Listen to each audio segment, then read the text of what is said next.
Parmenas Radio presenta Línea de Tiempo. Estamos en su programa La Línea del Tiempo.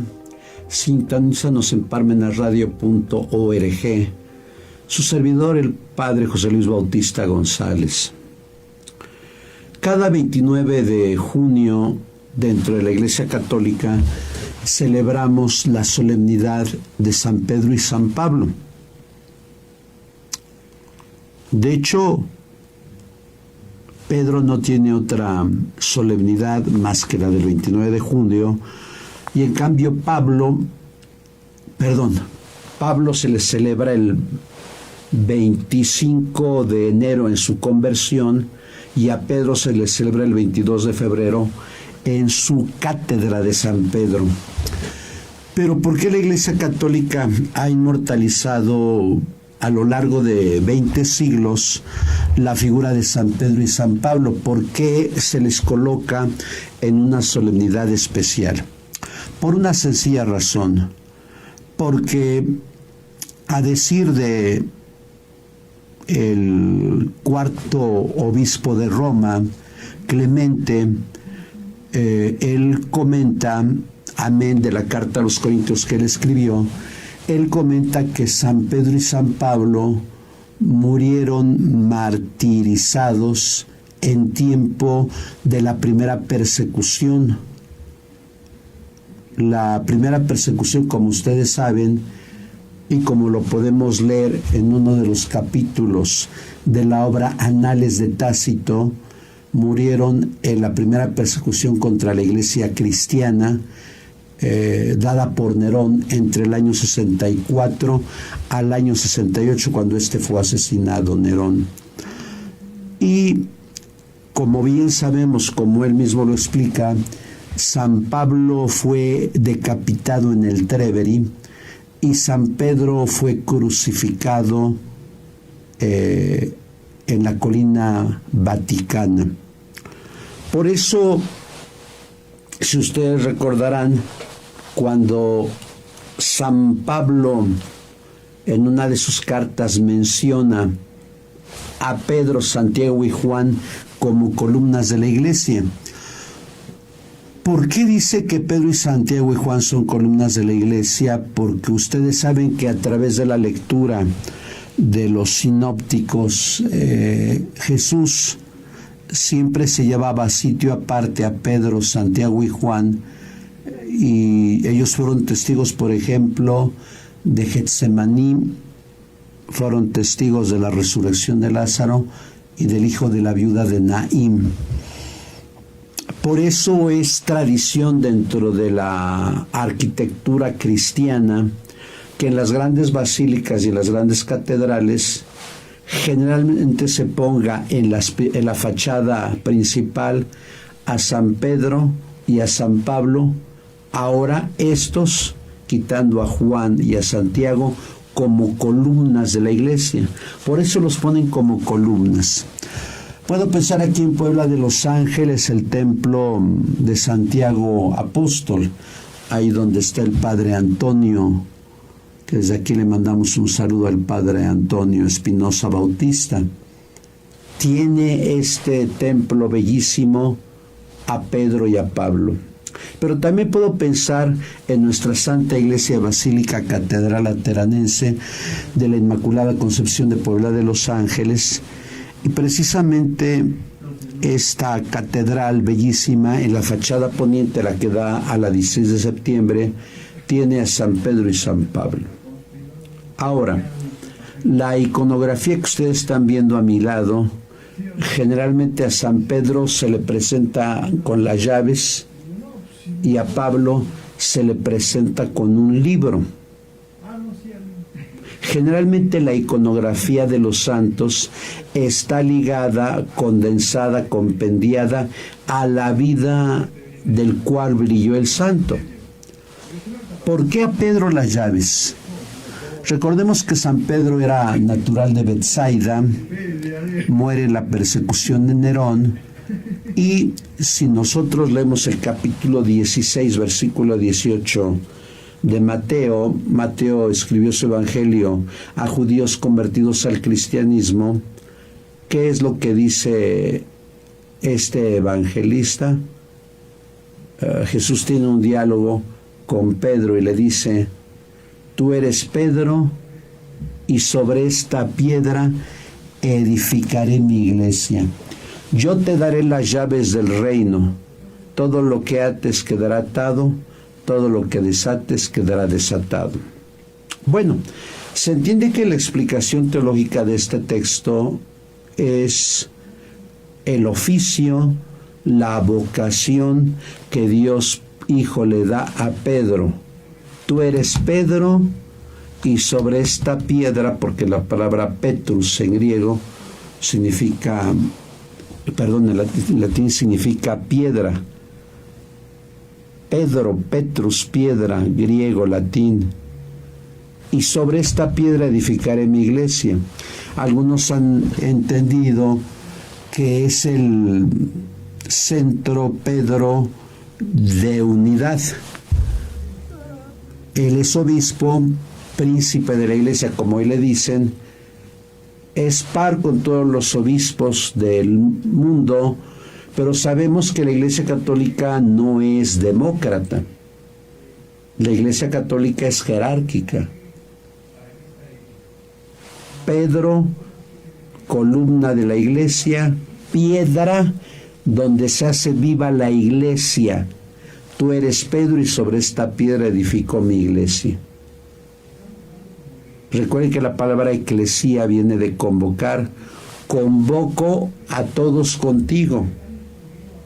Porque imagínense, si en el mundo entero habrá cerca de 4.500 obispos, yo creo que los obispos nunca se pondrían de acuerdo. Pero cuando alguien hace cabeza y toma la dirección, el timón de la barca, ese es el obispo de Roma. Por eso recuerdo cuando murió el Papa Francisco el año pasado, yo hacía un programa o decía en algún comentario que no se buscaba el sucesor de Francisco, ni cuando Benedicto renunció en el 2013, no se buscaba un sucesor de Benedicto, o cuando murió hace 21 años el Papa Juan Pablo, no se buscó un sucesor de Juan Pablo, no, se busca el sucesor de San Pedro, porque Pedro es la columna de la iglesia. Pedro es el que organiza a la iglesia. Es par con todos los demás obispos, pero es caput, porque él hace cabeza visible de la iglesia. Nos dirá que los poderes del infierno no van a prevalecer sobre la iglesia, es decir, el poder del demonio, del tentador, del mal, el poder de Lucifer. Ciertamente la iglesia a lo largo de los siglos, 20 siglos ya tiene de historia, porque si estamos en el 2026, en 4 años se van a cumplir los 2000 años del nacimiento de la iglesia. La iglesia ha querido ser acabada en muchos países, pero el mismo Señor lo dijo: los poderes del infierno no van a prevalecer sobre ti. La iglesia ha sido perseguida, calumniada, vilipendiada, despojada, millones de asesinados por manos del enemigo. Pero la iglesia sigue, porque díganme ustedes, ¿quién puede luchar contra Dios? Y eso me hace recordar las palabras del sanedrita Gamaliel cuando querían matar a Pedro y a Juan, y los hace salir. ¿Y qué es lo que dice Gamaliel? Miren, si la obra es del hombre, esta obra va a acabar por sí solo. Pero si la obra es de Dios, no se expongan a luchar contra Dios. Y ciertamente el hombre no puede exponerse a luchar contra Dios. Por eso Jesús dirá: los poderes del infierno no prevalecerán sobre ella. Porque la Iglesia Católica tiene el mejor asistente en el camino, que es el Espíritu Santo.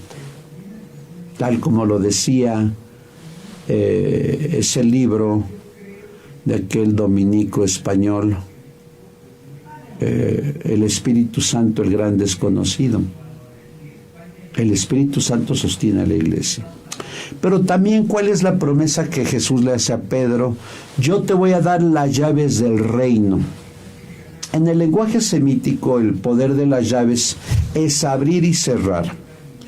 ¿Cómo lo interpreta la Iglesia Católica? Que Jesús le dio el poder sacramental a Pedro de perdonar los pecados o de retener. Por eso a San Pedro se le dibuja, se le pinta, se le esculpe con una llave o con unas llaves. Por eso, si ustedes son observadores en la arquitectura, en la pintura y en la escultura, generalmente las puertas, los portones de un templo, cuando es cátedra, ponen unas llaves. De hecho, si ustedes ven la reja principal que está en la 16 de septiembre y que abre para la entrada al atrio, tiene un emblema. El emblema son las llaves. Mateo 16, 18. Tú eres Pedro, yo te daré las llaves de la iglesia, para que tú lo que ates quede atado y lo que desates quedará desatado. Claro, esta disposición jurídica de Jesús se entiende más perfectamente en el capítulo 20, versículo 21 y siguiente del Evangelio de Juan.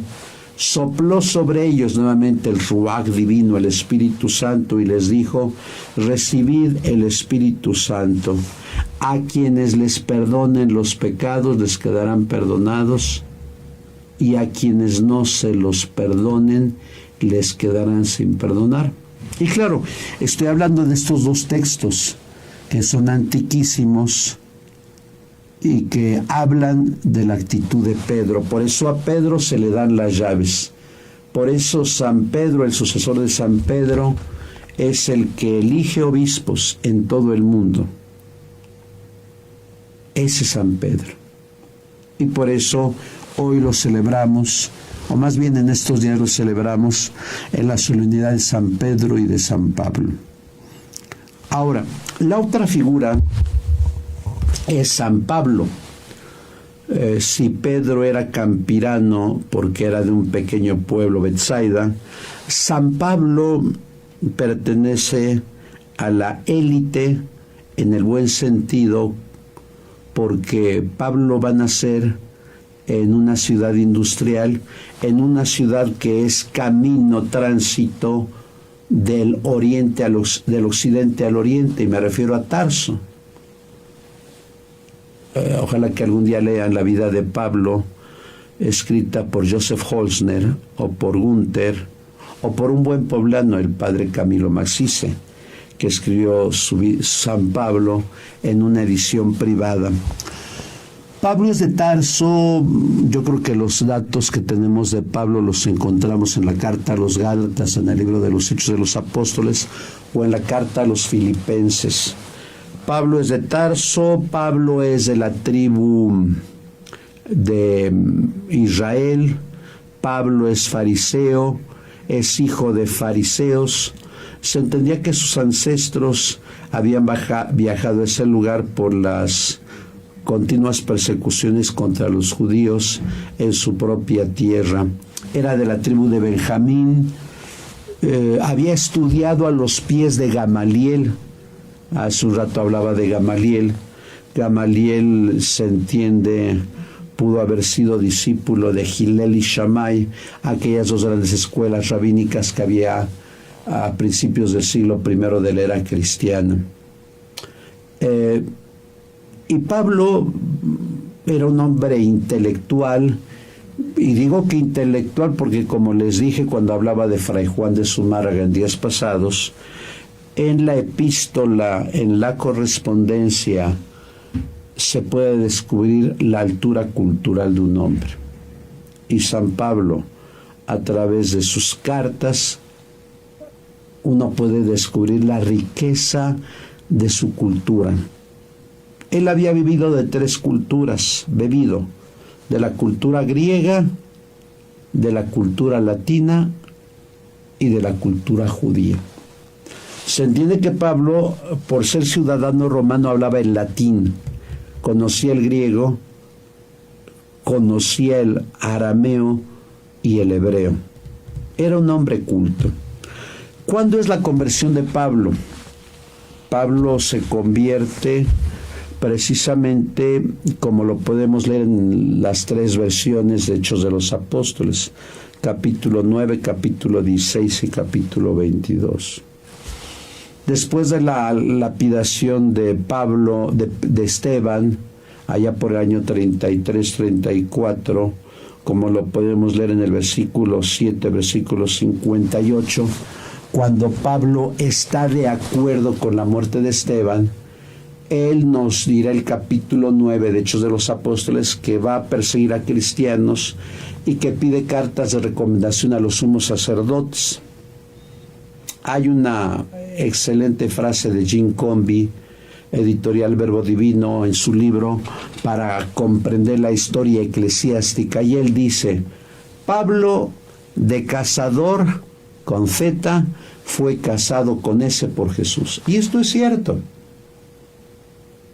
De Jerusalén a Damasco son cientos de kilómetros, se tendría que calcular 5 días de viaje a caballo, y nos dirá que cuando iba camino a Damasco, se entiende que está a pocas horas de Damasco porque va a entrar a Damasco,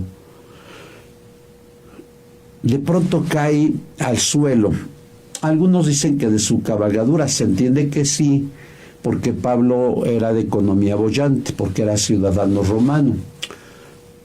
Suponemos que cayó de la cabalgadura, como lo representan varios pintores, porque escucha la voz de Jesús: Saulo, Saulo, ¿por qué me persigues? ¿Quién eres, Señor? Soy Jesús Nazareno a quien tú persigues.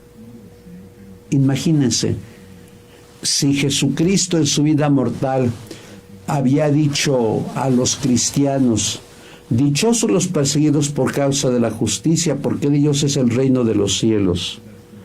A ustedes los odiarán por mi causa. Jesús se asemeja a la comunidad de creyentes. Recuerden Mateo capítulo 25, un discurso escatológico: Señor, ¿cuándo te vimos enfermo, sediento, encarcelado, desnudo y de forastero y te asistimos? ¿Y qué dirá Jesús? Cada vez que lo hicieron con el más insignificante, lo hicieron conmigo. Aquí Jesús se identifica con la comunidad perseguida cristiana en Damasco. Porque Saulo iba a perseguir a cristianos en Damasco, los iba a apresar y hasta los iba a traer a Jerusalén, cosa que es, yo creo que, inapropiada históricamente hablando. Pero Pablo en aquel momento cae de la cabalgadura, si es que llevaba caballo, que es lo más seguro, y Jesús se identifica con los cristianos perseguidos, porque cada vez que un cristiano es perseguido en el mundo, están persiguiendo a Cristo. Por eso dice Jesús: Saulo, Saulo, ¿por qué me persigues? ¿Quién eres, Señor? Le da el título divino: soy Jesús Nazareno quien tú persigues. Cuando se persiguieron a cristianos en España, en México, en Italia, en la mayoría de los países latinoamericanos, por la influencia del jacobismo fundamentalista masónico, se está persiguiendo a Cristo, se está persiguiendo al Señor. En aquel momento, Saulo pierde la vista, pero es curado milagrosamente por un cristiano que vivía en Damasco, Ananías. Y desde aquel momento la conversión de Saulo dura 10 años. Del año 34 de la era cristiana al año 44, cuando en Antioquía inicia su primer viaje apostólico en compañía de Bernabé. Y es precisamente en Antioquía donde se le llaman por vez primera a los seguidores de Cristo cristianos. Antes se les llamaba seguidores del camino. Y aquí empieza el peregrinar desde el año 44 hasta su muerte acaecida en Roma, decapitado entre el año 64 al 67 de la era cristiana. Saulo se convierte de sus antiguas posturas teológicas hebreas a la nueva postura dada por el amor de nuestro Señor Jesucristo.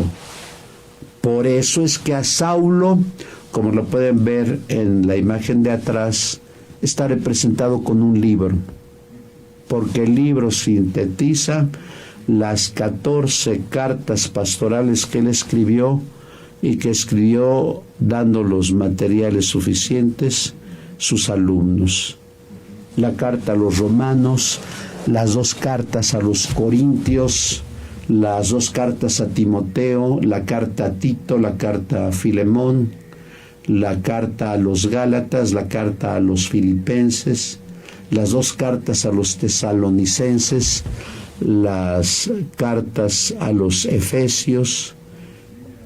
Y estas cartas representan toda la teología católica que él mismo fue interpretando a partir de los textos sagrados.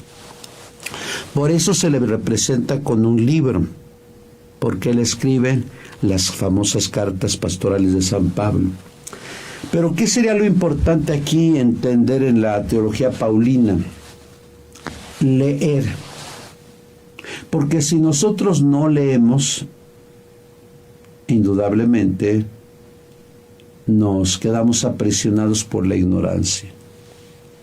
Y uno puede pensar, y ahí yo les pido que algún día lean la carta que dirige Plinio el Joven a Trajano, porque recuerden que Roma supuestamente brillaba por su cultura jurídica.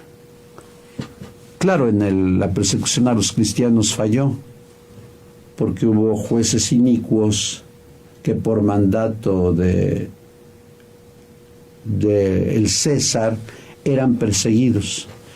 Y Plinio el Joven, allá por el año 112, le dice a Trajano: ¿acaso se puede perseguir y dar muerte a cristianos solo por el hecho de que adoran a otro Dios? Y esto es cierto, porque si estamos hablando que la persecución primero inicia en Jerusalén, año 34, lapidación de Esteban, por eso los cristianos huyen al norte y otros al sur. Pero la primera persecución a nivel, valga la expresión general, como lo puede leer en la obra Análisis de Tácito, se da en el año 64. Ya en aquel tiempo, desde César Augusto, Tiberio, Calígula, Claudio y Nerón, ya se habían declarado dioses.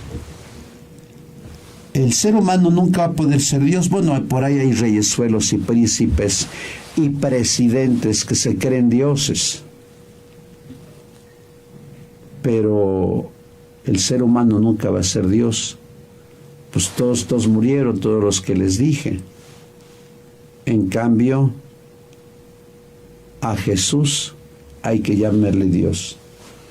Y ahí podemos ver el primero que se convierte al cristianismo. No es solamente el ladrón bueno, si es que puede haber un ladrón bueno porque se robó el paraíso. Te aseguro que hoy estarás conmigo en el paraíso. Pero el primero que se convierte cuando ve derramar la sangre y entregar su cuerpo a Jesús es el centurión, que tenía a su cargo 100 soldados. ¿Y qué es lo que va a decir el centurión? Verdaderamente este era hijo de Dios. Desde aquel momento el centurión va a cambiarse al cristianismo, porque pese a que era pagano, Dios en un momento le da la luz para que reconozca a Jesús como Salvador y Señor. Ustedes saben que los evangelios fueron primero tradición oral y luego tradición escrita. Podríamos entender que cuando Pablo, junto con Bernabé en el año 44, inicia su primer viaje apostólico, que se prolonga 4 años hasta el Concilio de Jerusalén, Pablo predica, porque había escuchado de Cristo durante 10 años. Tenía todo el basamento del Antiguo Testamento, porque Pablo era fariseo, de la secta más recalcitrante del pueblo judío. Pero Pablo era un hombre culto. Y cuando Pablo va yendo a sus comunidades, va a recibir cartas, epístolas, y él, a través de su erudición teológica, él va a responder las dudas de cada comunidad. Puedo pensar en la carta a los romanos. La carta a los romanos está escrita a cristianos que vivían en Roma. De hecho, Pablo había recibido noticias por Áquila y Priscila, que también se dedicaban a fabricar tiendas de campaña, y la carta a los romanos es todo un tratado de soteriología, un tratado de redención. Yo creo que si nosotros leemos la carta a los romanos y la interpretamos debidamente, yo creo que podríamos entender cómo se dio la redención en el mundo a través de la muerte y resurrección de Jesús. O pueden pensar en la carta a los tesalonicenses, la primera son dudas que tenía la comunidad de creyentes de la resurrección del Señor. O pueden pensar en la primera carta a los Corintios, donde algunos cristianos hacían tumultos porque querían cambiar a los presbíteros y obispos. Había división. Es decir, las cartas pastorales de Pablo, de Pedro, de Santiago y de Judas vienen a responder interrogantes a las comunidades cristianas. Y de hecho, la Iglesia Católica, creo que el primer documento de la Iglesia Católica Apostólica fue la resolución del Concilio de Jerusalén en el año 48 y las 4 disposiciones a las cuales los obispos y los presbíteros llegaron a un acuerdo. De ahí que la Iglesia Católica, a través del ministerio petrino, a través de bulas, de cartas apostólicas, de exhortaciones apostólicas, de encíclicas, puedan hablar de 2 cuestiones fundamentales: fe y costumbres. Y lo mismo pasa con los sínodos diocesanos, los sínodos extraordinarios, y lo mismo pasó con los concilios. Los concilios hicieron cartas sobre fe y costumbres precisamente para entender la cercanía de los obispos y presbíteros con la comunidad de creyentes, disposiciones que son cánones dentro de la Iglesia Católica en el aspecto jurídico. Por eso a Pablo se le representa con un libro por sus famosas cartas pastorales. Ambos generalmente se les representa con la palma del martirio y con un hilo del Espíritu Santo rojo que representa la acción del Espíritu Santo en Pentecostés. Por eso el color litúrgico es rojo. De hecho, la palabra mártir en griego significa testigo. Es de las pocas palabras que no tienen traducción al castellano, pero que nosotros le damos una connotación de sangre. Pero en realidad la palabra mártir en griego no significa derramamiento de sangre. Mártir significa testigo, porque la palabra mártir y martirión aparecen abundantemente en las cartas pastorales y en los evangelios y en el libro de los Hechos de los Apóstoles. Ustedes serán mis testigos en Jerusalén, en Judea y hasta los últimos confines de la tierra. Hechos de los Apóstoles, capítulo 1, versículo 8. El testimonio será para el pueblo cristiano su mayor certeza de que Cristo está presente en medio de la comunidad de creyentes. Pues ojalá hayamos ido a la misa el pasado 29 los que somos católicos, pero nos quedaría entonces el reto de conocer más la vida de San Pedro y San Pablo, San Pedro con sus cartas y San Pablo con sus cartas y escritos. Pues Esta es nuestra línea del tiempo. Que el Señor nos siga concediendo gracia y luz. Muchas gracias. Parmenas Radio presentó Línea de Tiempo.